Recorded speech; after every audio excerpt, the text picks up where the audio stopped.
Hey, I'm Jake from Spacelift. In this video, I'll give you a quick intro into worker pools and show you how you can run drift detection and schedule deletions, tasks, and runs. In Spacelift, every run happens inside of a worker, and those workers are grouped into worker pools. Besides a shared public worker pool, you could also deploy a private worker pool using Docker or Kubernetes. Private workers have modest requirements with a recommended 2 gigabytes of memory and 2 virtual CPUs. But we also support autoscaling through EC2 autoscaling groups and Kubernetes autoscaling. And now we can take a look at what they look like in Spacelift.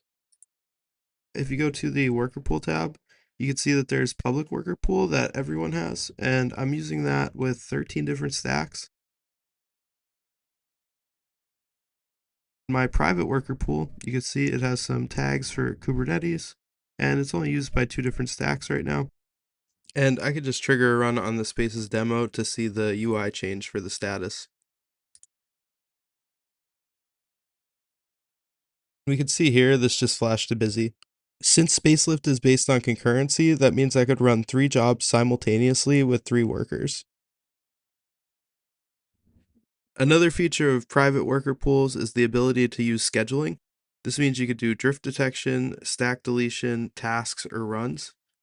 What I'm going to do is schedule drift detection to run every minute just to try this. And this just checks to see what is in the state to make sure that it matches whatever the last infrastructure as code apply was. You could also configure stack deletion here, which means you could delete the resources and the stack, or you could keep all of the resources deployed and just delete the stack.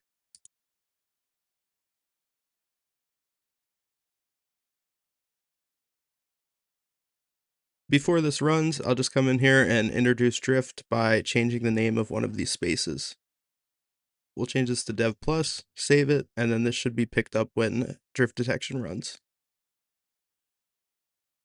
If I go down, click on scheduling, we could see is starting, show drift detection run, and it just kicked off.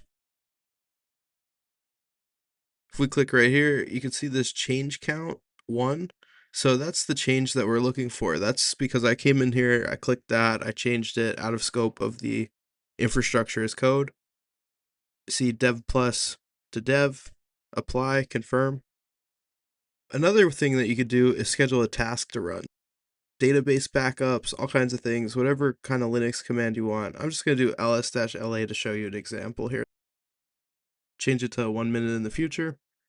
And since I have 3 private workers, I could also do a run scheduled here at the same time.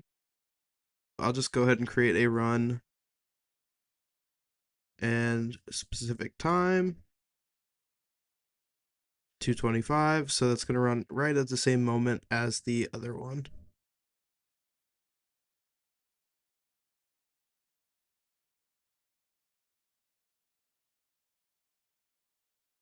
I'll skip ahead momentarily.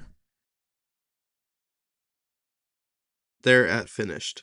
That doesn't mean it actually finished yet, it just means that it executed that task, so the task has been kicked off. We can see it's preparing on the top there, and if I go and look at the worker pool, we can see the queue. It shows here the queue is running one task preparing this ls-la command, and you see the 48 total there. That ran successfully. If I go back in here to see the stack, we could see that it actually just already finished, started by Spacelift schedules, and no changes because previously I already changed the space to be correct, and then this run just ran again, and it was the same as it expected. And once again, I'm Jake from Spacelift. Thanks for watching.